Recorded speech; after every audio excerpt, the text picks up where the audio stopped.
how you finish this off.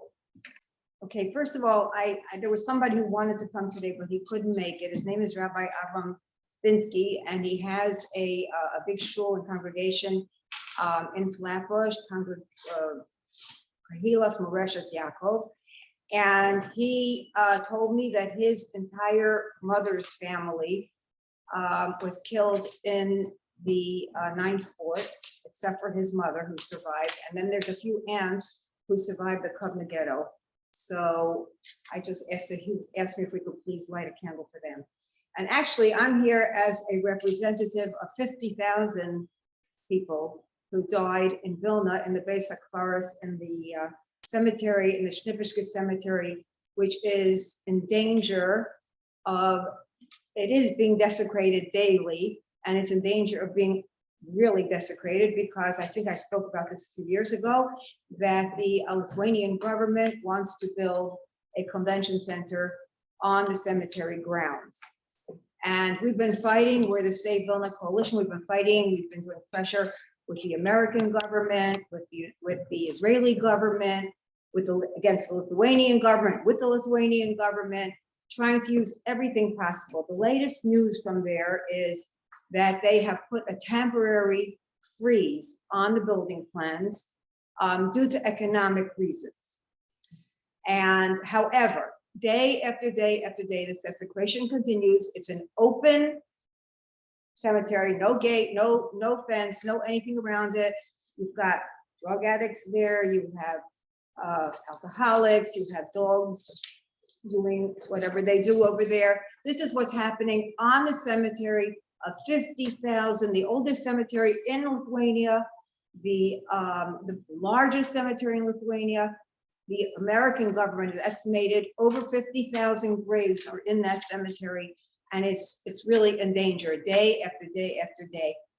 Now they say, the government, oh, but we put a temporary freeze on it, and you know, I call that chazer pislach. I don't know if you know what that is, but the pig is an unkosher animal, but she lifts up her hooves and she shows I have split hooves, split feet, and that's one of the signs of being kosher, but she doesn't have the second one, and that's what they're doing now. Oh, but we put a temporary freeze. Meanwhile, the municipality of Vilna has voted 24-1 to unfreeze, to defrost that freeze.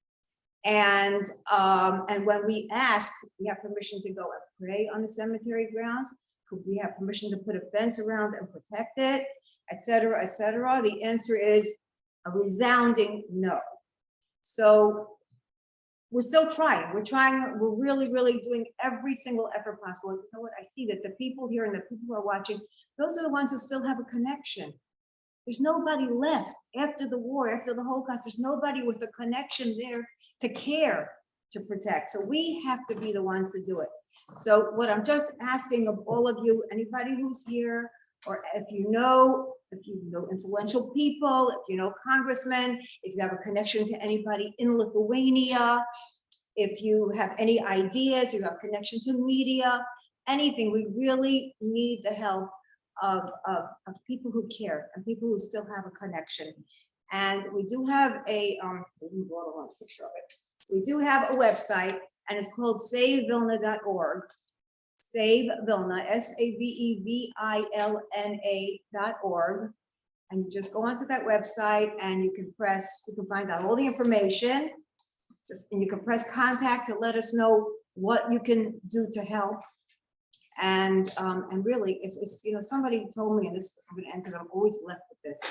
A big rabbi told me, what you're doing, because we've been working for years, what you're doing after 120 years, when you get up to the world of truth, to the Olam HaEmes, the Vilna Gaon is going to come to meet you because his family is buried there. The Chaya is going to come to greet you because he's buried there. The Be'argol is going to come to greet you. I mean, I burst into tears when I heard that. That's what we all want, right? We just want to go to a good place one of these days and have all these great people who are buried there come to greet us. So I just would like to leave you with that message and ask for your help, please. If you can think about it, think anyway. But in the meantime, just go into SaveVilna.org and you'll find out updated information as it comes along. Thank you so much. And so we are lighting a candle for 50,000 people who are buried in that cemetery. Thank you so much. Thank you, Chaya Fried.